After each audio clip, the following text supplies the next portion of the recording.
Hello there, my name is Roger Fothergill, and I should be in Africa at the moment, just sharing the wonderful stories of Jesus with the lovely African folk out there in their little mud hut churches, or sometimes under an acacia tree in the baking heat. But I love going there. The people are so enthusiastic.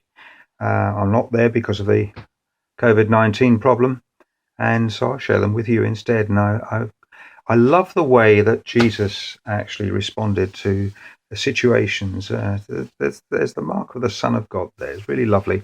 One I've got here is Matthew 17, right at the end of the chapter. The title, I suppose, is the temple tax. After Jesus and his disciples arrived in Capernaum, the collectors of the 2 drachma tax came to Peter and asked, "Doesn't your teacher pay the temple tax?" "Yes, he does," Peter replied. When Peter came into the house, Jesus was the first to speak. Isn't it interesting? So often Jesus knows exactly what's going on. And another proof of his divinity, his divine person, the Son of God. When Peter came into the house, Jesus was the first to speak. "What do you think, Simon?" he asked. "From whom do the kings of the earth collect duty and taxes? From their own sons or from others?" "From others," Peter answered. "Then the sons are exempt," Jesus said to him. "But so that we may not offend them, go to the lake and throw out your line.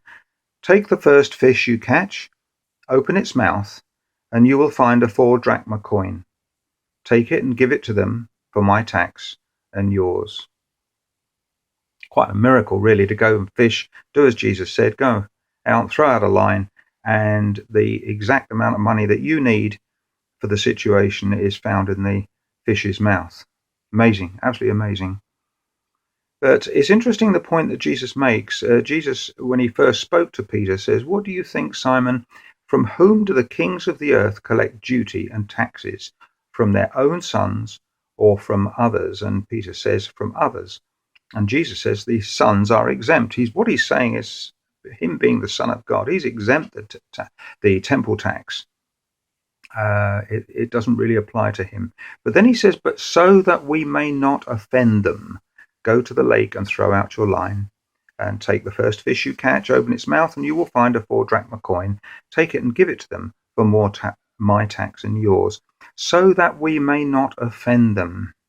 So often we can be in situations where we can do something that's not strictly wrong, but it causes offense to somebody else. And we as Christians should avoid that sort of situation. I was once in a situation where we were doing something which was okay, but it caused a problem to the local Christians there. I won't go into detail, and I won't mention any names, but it did cause a problem to the local Christians, and I felt we ought to stop it, and we did stop it, the practice that we were doing. And from some of the other folks in the organisation I was in were saying that this is ridiculous. There's nothing wrong in what we're doing. And yes, okay, there's nothing wrong in what you're doing, but if you cause offence to somebody else, that is not a good thing, and we should avoid that.